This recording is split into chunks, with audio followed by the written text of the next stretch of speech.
uma praga muito severa, onde ele vai passar naquela noite e vai levar o primogênito.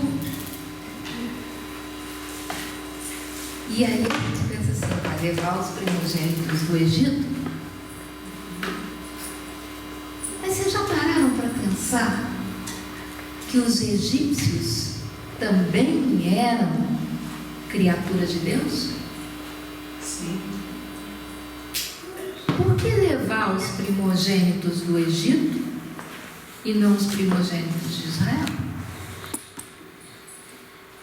E por que o primogênito? Por que não o caçula? Por que não o filho do meio? Por que Deus escolheu o primogênito? Hoje nós não temos essa cultura, mas a não ser que a gente seja de uma família real, mas antigamente o primogênito era quem herdava tudo. Nós vemos principalmente na história de Isaac, na história principalmente de Israel, de Jacó, o direito de primogenitura, o de herdar todos os bens. E a gente hoje, na nossa concepção ocidental, isso parece até uma coisa cruel, porque não dividir os bens igualmente entre todos os filhos? Mas pela cultura antiga, dividir a herança seria, se uma família tinha 6 filhos, era fazer 6 filhos pobres, porque cada um ia receber um pouco, nenhum teria estrutura para suportar o outro numa situação de necessidade. Então o primogênito herdava tudo, mas herdava a responsabilidade de cuidar da família inteira, para que nada faltasse para ninguém. Então o primogênito naquela época era o sinônimo de continuidade, era futuro, era segurança, era proteção. Então o primogênito era, na verdade, o sinal de que a dinastia continuaria a existir. E para algumas pessoas isso, principalmente quando são muito apegadas a nome. Eu lembro que quando eu fiquei grávida da minha filhinha Raquel, nossa filha mais velha, meu sogro disse que se fosse um filho homem, que ele me dava até um prêmio.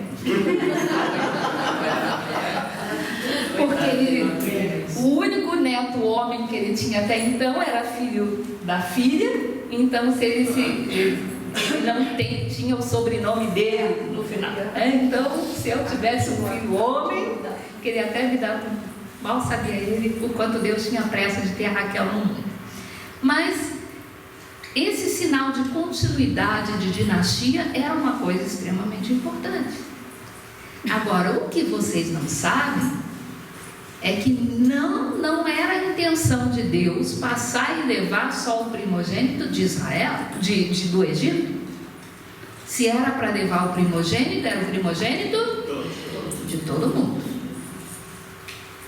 Nós vamos ver quando ele institui a festa, isso fica muito claro, porque ele diz: todos os primogênitos são meus, precisam ser consagrados a mim, do primogênito do jumento ao primogênito das famílias de Israel. Mas vocês vão resgatar os primogênitos com o sangue do cordeiro. Então aí está a diferença. Os egípcios, porque não acreditavam em Deus, não pagaram o preço do resgate para que os primogênitos deles fossem poupados. Fica muito fácil de você entender quando você pensa em Romanos 8:28. São Paulo diz: tudo concorre para o bem dos que amam a Deus. Significa que Deus só ama quem ama Ele de volta? Que Ele só vai fazer o bem para quem o ama? Claro que não, gente. O amor de Deus é para todo mundo. Na casa do meu Pai tem muitas moradas. Certamente Jesus queria que toda a humanidade fosse para lá. Mas só quem acredita em Deus confia nele o suficiente para dizer sim para Ele, e aí dá a Ele o direito de intervir na vida dela e fazer o bem que precisa ser feito. Dá para ver a diferença?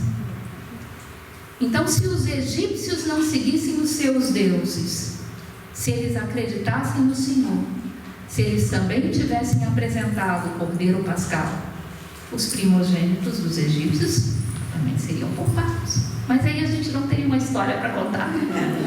Mas essa é a verdade. Então, como deveria ser esse sacrifício, esse cordeiro? Deus é muito claro com Moisés. No 10º dia, vocês vão escolher o cordeiro, vão separar. Esse cordeiro, ele precisa ser macho, de até 1 ano, sem defeitos. Por que até 1 ano? Que é quando o cordeiro está no ponto máximo do seu vigor. E é a mesma coisa que dizer, ele tem que ser perfeito. Ou seja, para Deus não é o que sobra. Não é o cordeiro manco que você não pode comer que você vai dar para Deus. Não é o que é doente, que não serve para nada, que você vai dar para Deus. É aquele que vai te fazer falta. Isso nas coisas pequenininhas, gente. Vou contar uma coisa pessoal minha aqui, que só lá em casa o pessoal sabe. Mas uma das nossas atividades como ministros lá na paróquia, o padre determina que seja contar a oferta. Então a gente, depois da missa, vai lá contar a oferta da missa para entregar para o padre depois. Nós sabemos que a nossa comunidade é uma comunidade pobre e que tem muita gente que quando bota R$10 lá é o que elas podem dar, e quando bota R$1 é o que elas podem dar, e quando bota R$2, tem uns que a gente conta que vem as moedinhas presas com durex. A pessoa passou a semana inteira contando aquela moedinha para botar na missa lá. Mas a gente sabe que tem muita gente que coloca na oferta aqueles R$2 que não vai fazer falta. Parece uma besteira, mas desde que eu percebi isso, eu fiz um trato com Jesus. O que vai para o cesto da minha oferta é a minha maior nota. Não importa que eu tenha acabado de chegar da Europa, que eu tenho uma nota de €100, é ela que está na minha carteira, é ela que vai. Nunca me faltou depois que eu comecei a fazer isso. Porque a gente tem a mania de dar para Deus o que sobra. E a oferta para Deus é aquilo que faz diferença. É aquilo que está no seu vigor. Essa é a minha postura. Cada um pensa na sua depois e se entende com Deus aí. Não foi indireta, foi um exemplo do que Deus estava querendo dizer aqui, né? Mas o que Deus diz ainda a Moisés sobre esse cordeiro? Tem que ser um animal para cada casa. Eduardo, a gente costuma fazer as ceias de Natal lá em casa, e ele diz que eu sou muito exagerada, porque na nossa ceia tem de tudo, né? E se é para ser um cordeiro, eu faria 3, porque eu sou filha de mineira e na minha casa tem que sobrar, né? Então é sempre assim. Mas Deus, Ele educa a gente, então tem que ser um animal por casa. Se na sua família não tem gente o suficiente para consumir um cordeiro, você chama da casa vizinha. Se a sua família tem gente demais que um cordeiro não é suficiente, vai conviver com a família da casa do lado, né? Então, um animal por casa. Como é que esse cordeiro tem que ser preparado? Ele vai ser guardado até o dia 14 do mês. Então, o cordeiro é separado num dia e ele é imolado 4 dias depois. Guardem isso, que é importante daqui a pouco. Então, você não imola o cordeiro no dia que você escolhe. Ele é separado, ele vai ser imolado 4 dias depois. Tudo bem aqui? E aí, Deus continua: tomarão o sangue do cordeiro e untarão nas ombreiras das casas, comerão a carne nessa mesma noite e deverão comê-las assada ao fogo, com pães sem fermentos e ervas amargas. Não deveis comer dessa carne nada de cru ou cozido em água, mas assado ao fogo inteiro, com cabeça, pernas e vísceras. Guardem isso. Não deixareis nada para o dia seguinte. O que sobrar, devereis queimá-lo no fogo. Ora, essa é uma outra coisa importante da gente perceber. O cordeiro tem que ser assado inteiro, inclusive as vísceras. Deixa eu ver se está no próximo. Vou voltar. Está vendo que tem muito assunto para a gente falar aqui, né? Ok. Esse é o cordeiro. Vocês estão reparando alguma coisa de interessante de como o cordeiro tinha que ser assado?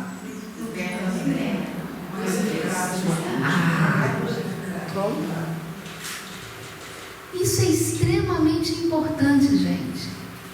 Nós não temos essa associação. Como é que eram os cordeiros imolados naquela época? No templo, onde tinham grandes fogueiras que eram feitas, inclusive no chão. Eles cavavam às vezes buracos e abriam, primeiro sangrado, degolavam o cordeiro para tirar o sangue, e depois abriam o cordeiro pelo peito inteiro, que não podia quebrar osso nenhum. Então essa era a solução. E para assá-lo, eles colocavam uma vara pelos braços e uma no corpo inteiro. O cordeiro parecia crucificado. Querem ver algo pior? Lembra das vísceras que tinham que ser assadas juntos? Quando abria o cordeiro, é claro que as vísceras caíam. O que eles faziam com as vísceras? Tinha que ser assado junto. Enrolavam na cabeça do cordeiro. Como é que ficava o cordeiro crucificado com as vísceras enroladas na cabeça?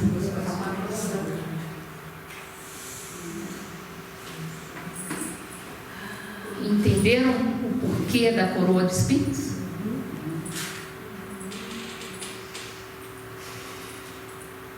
Tudo bem? Por que isso é interessante da gente ver? Jesus, muito antes de chegar a uma cruz, ele diz: quem não tomar a sua cruz e não me seguir, não será digno. Mas Jesus só foi morrer numa cruz muito e muito depois. Mas ele sabia que ele ia ser o Cordeiro de Deus. E ele sabia como é que o Cordeiro de Deus era sacrificado numa cruz. Tudo bem?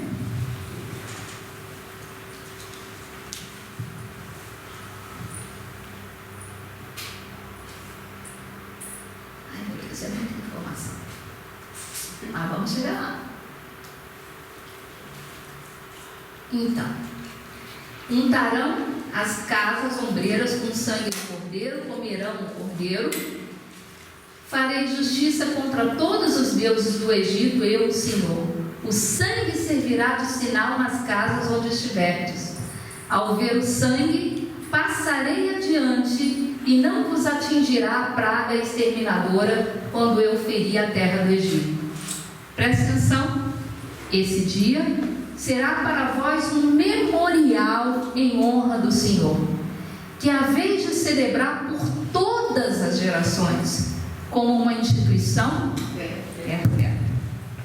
Daqui a pouquinho a gente vai ver até Deus dar as instruções de como tem que ser, de a pergunta que tem que ser feita, da estrutura que tem que acontecer durante essa celebração. Mas é uma instituição e é um memorial. O que significa um memorial? É uma recordação no Egito? Não. É algo muito mais forte do que uma recordação. Porque quando a criança faz a pergunta, por que essa noite é uma noite diferente das outras? O pai vai responder: é porque nós lembramos o dia em que o Senhor nos tirou do Egito. Não é no dia que Ele tirou os nossos pais e os nossos antepassados. O pai faz presente, se faz membro ativo daquilo que foi a ação de Deus. Por isso que a celebração da missa também não é uma recordação da ceia que Jesus fez 2000 anos atrás. A cada missa nós fazemos presente outra vez aquilo que se passou naquela comunidade, naquele cenáculo, quando Jesus instituiu a Eucaristia pela primeira vez. Porque não é uma recordação, é um memorial, uma celebração da memória de Jesus. Então acontece outra vez. E se não fosse isso, nós tínhamos ainda um outro motivo para perceber isso. Quando se fala sobre o sacrifício do Cordeiro do Messias, se fala de que ele era um sacrifício desde as origens do tempo. Eu vou mostrar a passagem para vocês agora. E o Scott Hahn, quando ele fala, ele diz que esse é um dos pontos que mais intrigou ele quando ele começou a investigar a Eucaristia.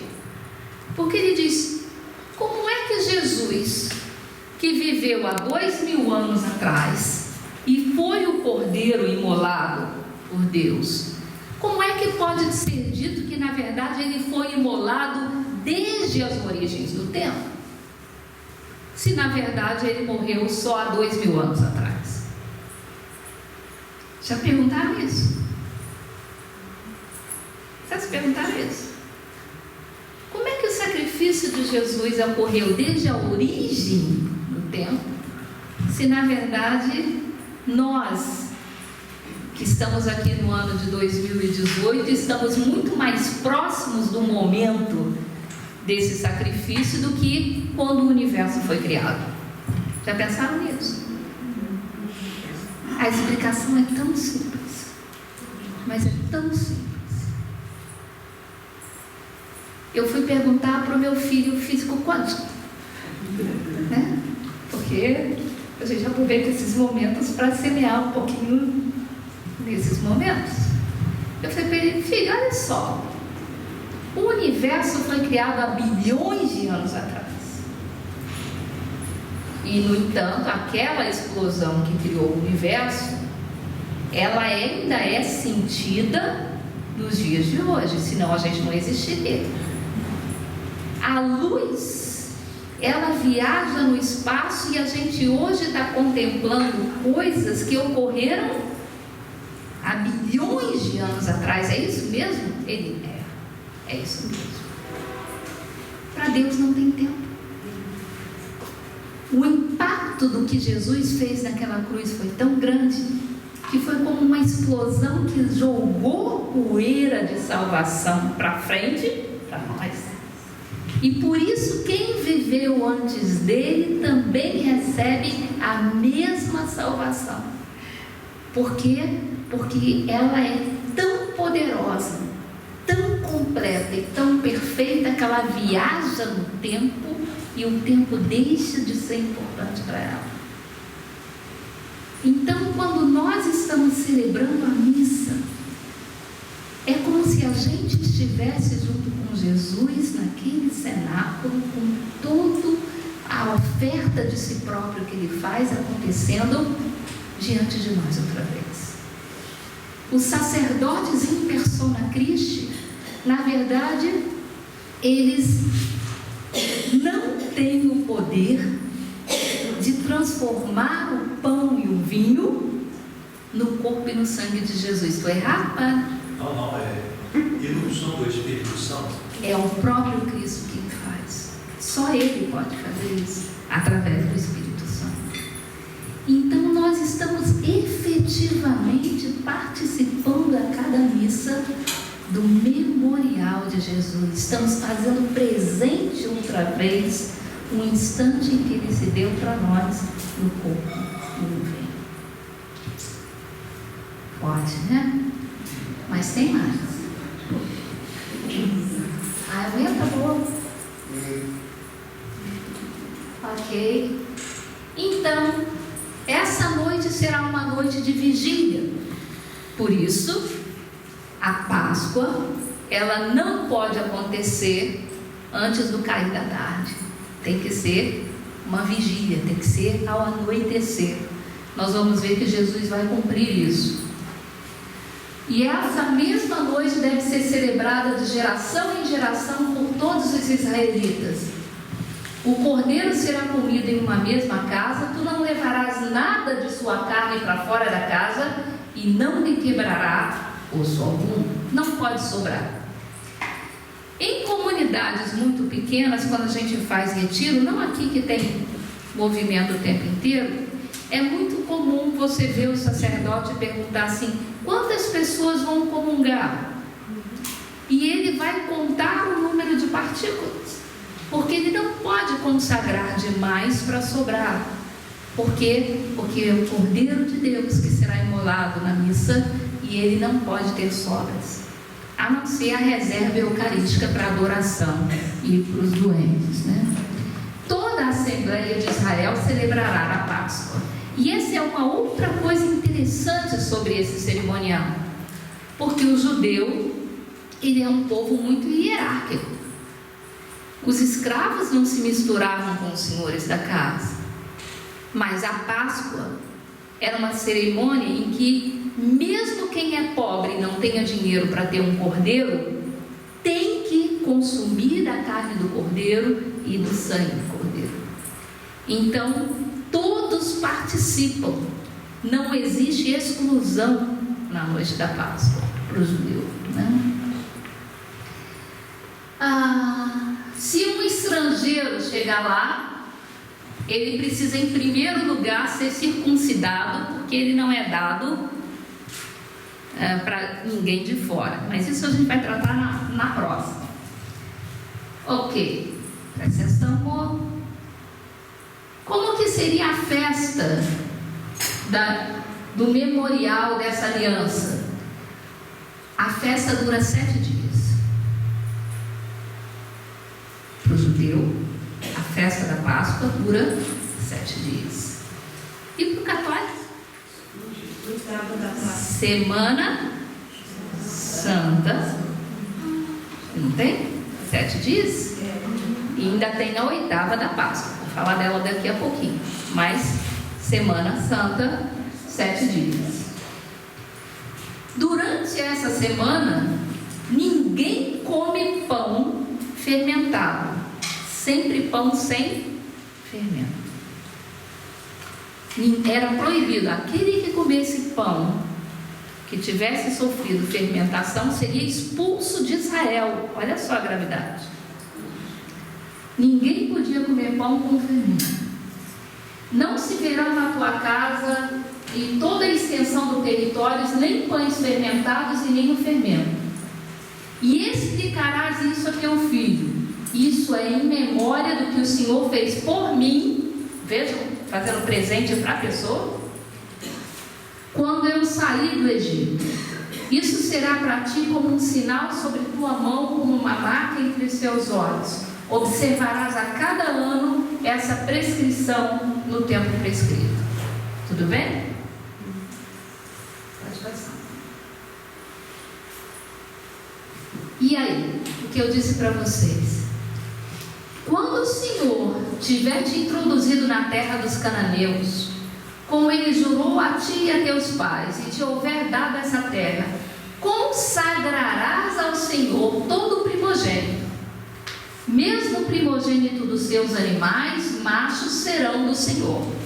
Então não eram só os egípcios, são consagrados ao Senhor todos os primogênitos. Resgatarás teus primogênitos com um cordeiro.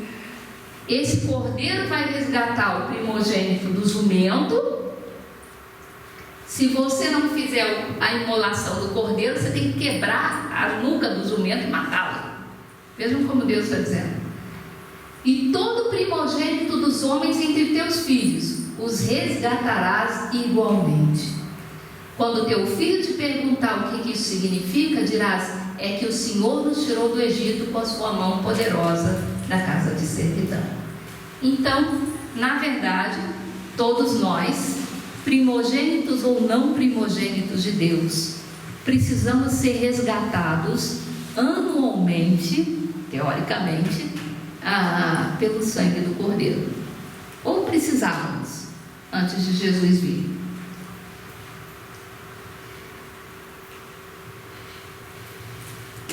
E aí a gente se pergunta, mas por que o sacrifício do novilho? Por que o cordeiro, coitado?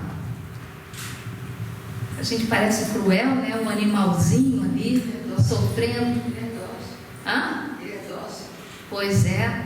Em primeiro lugar, é fácil ser o cordeiro porque ele é dócil, né? Ele vai como ovelha que vai para o matadouro. Ele não abriu a boca. Isaías 53. A gente vai ver isso daqui a pouco. Mas o que Deus está dizendo para Moisés é: escuta, ó meu povo. Na verdade, isso aqui não é nem para Moisés, é o Salmo 49. Escutai, ó meu povo, que eu vou falar. Israel, vou testemunhar contra ti. Deus, o teu Deus, sou eu. Não te repreendo pelos teus sacrifícios, pois teus holocaustos estão sempre diante de mim. Não preciso do novilho do teu estábulo, nem dos cabritos de teus apriscos, pois minhas são todas as feras das matas. Há milhares de animais nos meus montes. Conheço todos os pássaros do céu e tudo que se move nos campos. Se tivesse fome, não precisava dizer-te, porque minha é a terra e tudo que ela contém. Porventura preciso comer carne de touro ou beber do sangue de cabrito? Oferece antes a Deus um sacrifício de louvor e cumpre teus votos para com o Altíssimo.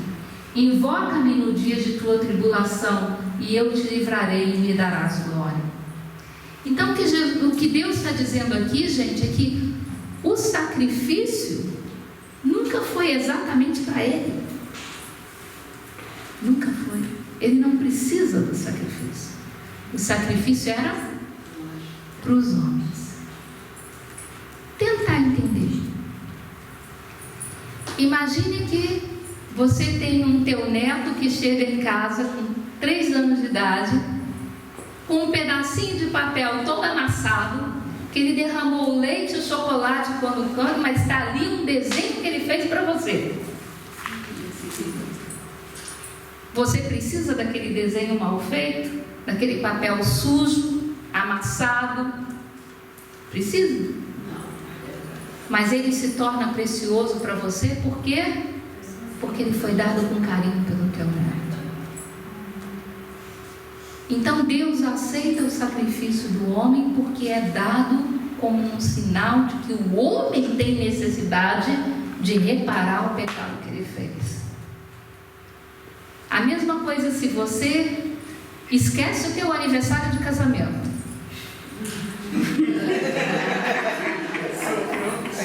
Não é difícil de acontecer. Qualquer coisa que você vá fazer vai evitar o fato, vai mudar o fato de que você esqueceu o aniversário do casamento? Não. Ele já passou. Mas aí você tem necessidade de pensar o fato. Então você vai correr para comprar o bombom favorito da sua mulher. Você vai correr para achar no Dia das Mães um vaso de flor na esquina, porque você esqueceu que era Dia das Mães. Né? A mãe sabe quem esqueceu que era Dia das Mães. A mulher sabe que o marido esqueceu que era dia do casamento. Isso não muda.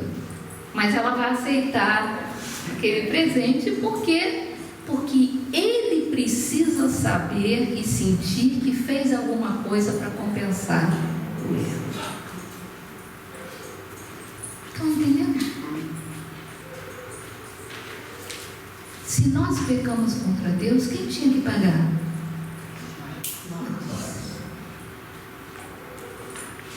Deus não precisa de reparação. Mas nós sentimos que precisamos de alguma forma consertar o erro. e a gente faz uma reparação. E Deus, porque entende essa nossa necessidade, Ele aceita o nosso sacrifício. Nós muitas vezes achamos que precisamos comprar o favor de Deus. Estou desempregado, preciso da graça de Deus, vou subir a escadaria da penha. Deus não precisa que você suba a escadaria da penha para entender que você precisa de um emprego. Ele ama você. E uma coisa que a gente tem dificuldade de entender é que a graça de Deus é de graça. Deus não faz as coisas para a gente porque a gente foi fiel naquela promessa, ou porque Ele faz porque nos ama. Mas a gente humanamente tem a necessidade de mostrar para Deus que de alguma forma a gente fez por merecer. E o que Ele faz? Ele aceita. Porque ama Ele. E por ajuda.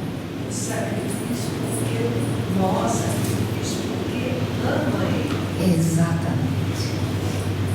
Mas o dia que Deus esperar a gente merecer a graça para nos fazer a graça, a gente não recebe nada.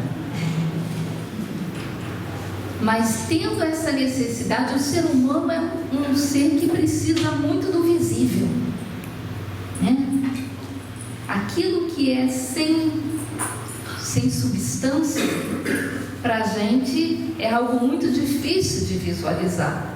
E com a Eucaristia, principalmente, isso não é diferente. Tem um livro do Scott Hahn muito bacana, que Eduardo e eu usamos alguns anos atrás, e eu recomendo ele também, que tem em português, mas a gente, era uma das propostas de final de retiro que eu queria fazer para vocês esse ano. Porque esse livro são trechos dos grandes padres da igreja, um trecho para você meditar cada dia durante 50 dias depois da Páscoa até Pentecostes, que era como os primeiros cristãos faziam. Eles eram batizados na noite da vigília da Páscoa, e eles, durante 50 dias, eles tinham a mistagogia da Páscoa para cumprir, meditando sobre a Eucaristia. Então, Eduardo e eu fizemos isso um ano, e foi muito bom. E um dos trechos desse livro é exatamente de Santo Agostinho, chamando a atenção, cuidado com a nossa necessidade de ver as coisas, porque a visão ao mesmo tempo pode ser uma pedra de tropeço para você, porque você vai olhar para a Eucaristia e continuar vendo pão, mas não é mais pão. Você vai continuar vendo vinho, mas não é mais vinho. Então, essa nossa necessidade de ver o concreto, muitas vezes é um grande empecilho para lidar com aquilo que é invisível aos olhos, que são os mistérios de Deus, né? Então, o sacrifício, ele era aceito por Deus, não porque Deus precisava, mas porque Deus sentia no homem essa necessidade de ter um gesto concreto. E Ele se adapta a isso de uma forma muito bacana. Pode passar.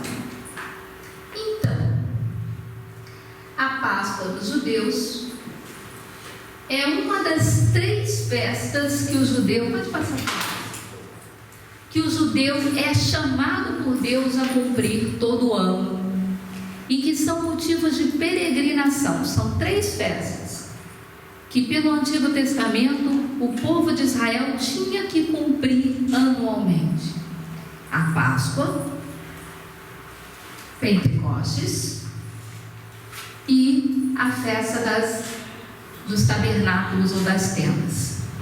A Páscoa lembraria então essa aliança com Deus, a passagem de Deus pelo Egito, libertando o povo de Israel.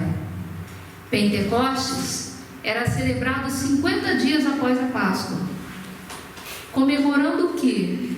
Comemorando o momento em que o povo de Israel recebeu as tábuas da lei. E aí quando Moisés desce a montanha com as tábuas da lei, eles fazem uma oferta do cordeiro e Moisés pega o sangue do cordeiro e asperge sobre o povo inteiro. Então, Pentecostes, lembra aspergir o sangue do cordeiro caindo sobre nós? Nos lembra o quê? O que a gente celebra hoje em Pentecostes? Não o sangue do cordeiro, mas o Espírito Santo sendo derramado sobre todos nós. E finalmente, uma coisa importante ainda sobre Pentecostes, que a gente vai falar daqui agora, é que também se celebrava ali um momento em que você pegava o trigo que foi plantado e amassava o trigo, triturava o trigo para transformá-lo em pão, para alimentar o povo.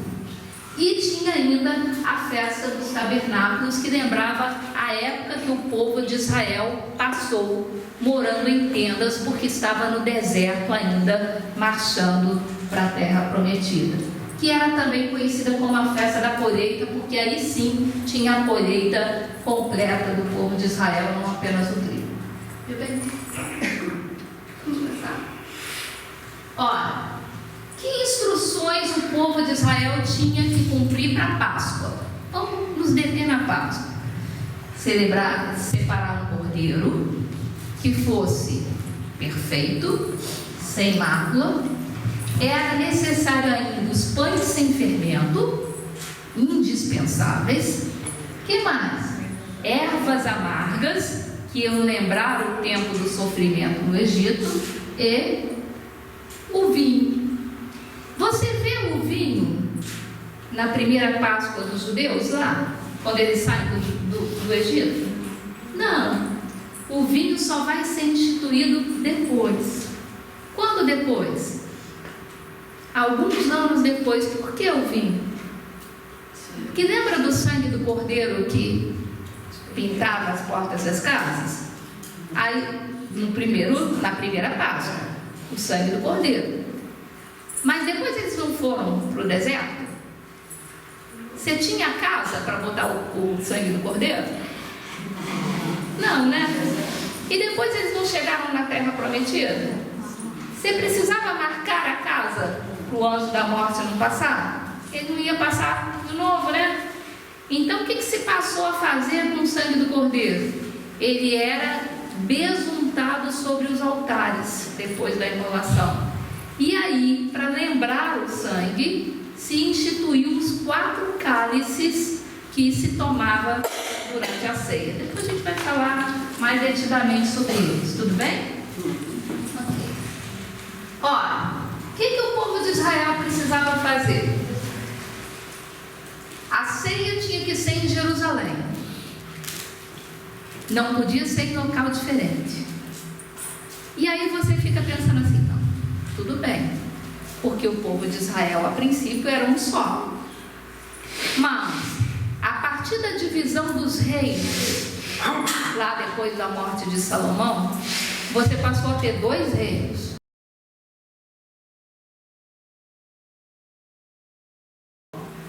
E eles cultuavam a Deus não em Jerusalém. Lembra do diálogo com a samaritana? Mas no poço de Jacó. Aonde que eles faziam o sacrifício do cordeiro? Era no templo em Jerusalém? Em Gerizim.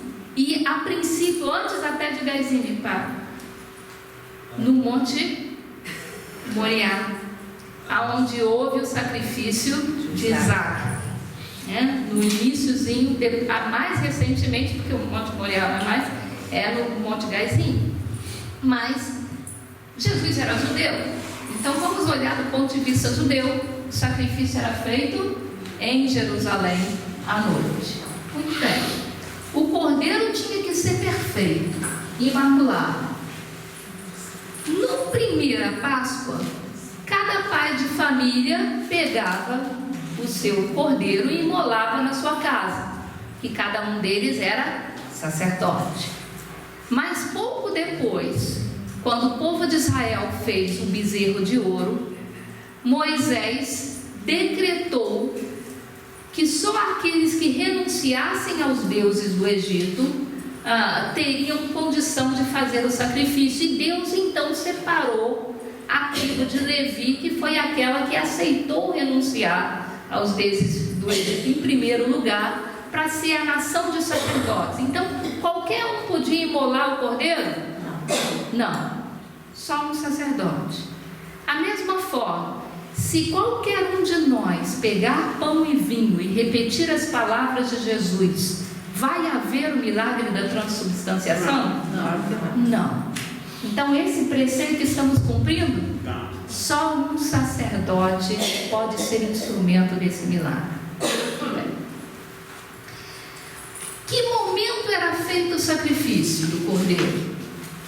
Geralmente começava entre 3 até as 5 da tarde, no dia prescrito para a imolação dos cordeiros.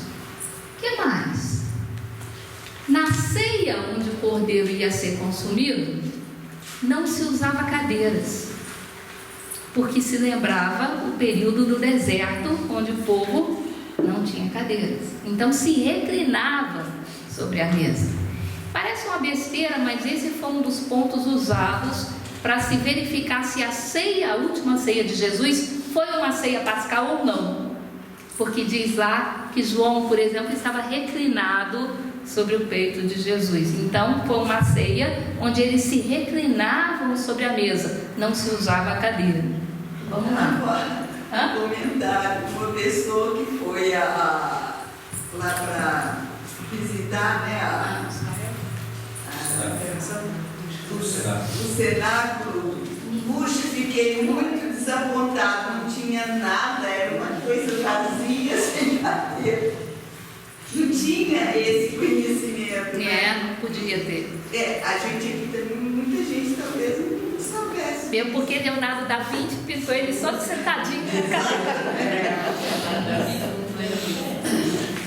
Então o cordeiro tinha que ser perfeito, macho, de 1 ano. Pode ir, meu bem. O sacerdote devia sacrificar o cordeiro no templo. Não se podia sacrificar nas casas, tinha que ser no templo, e aí ser levado para as casas depois. O sangue do cordeiro era espalhado, preste atenção, com as varas de uma planta chamada isopo. Guarda isso, vai ser importante para a gente depois. O isopo era uma planta que era escolhida para isso, porque ela tem uma grande capacidade de absorver líquido. Então você molhava no sangue, ela ficava ensopada de sangue, você passava nas paredes. Guarda que a gente vai usar isso depois. O cordeiro tinha que ser assado inteiro com as vísceras. Pode passar, meu bem. Não se usava cadeira, reclinava-se. E mais importante, tinha-se que comer o cordeiro. Não bastava participar. Você está lá na sua ceia judaica e você diz: eu não gosto de cordeiro, não vou comer cordeiro. Se você não comesse o cordeiro, não estaria tomando parte na aliança, você ia amanhecer morto quando o Senhor passasse pelo Egito. Então o comer o cordeiro é parte fundamental da renovação da aliança. Foi esse o ponto que pegou o Brad Pitt quando ele fez o estudo dele. Brad Pitt. Por quê? Porque se a presença de Jesus na Eucaristia fosse apenas simbólica, aquilo, as pessoas ao comer o pão e beber o vinho, estariam comendo pão e vinho, não estariam comendo o cordeiro pascal. Se não estariam comendo o cordeiro pascal, não estariam sendo marcados com o sangue do cordeiro para cumprir o preceito da aliança. Então não pode ser de mentirinha. Jesus realmente precisa estar presente na Eucaristia para ser consumido. Se não se comesse o cordeiro, não se concluiria a aliança. Tudo bem? Aninha, por isso na missa é indispensável que a gente comungue para a gente estar participando do memorial.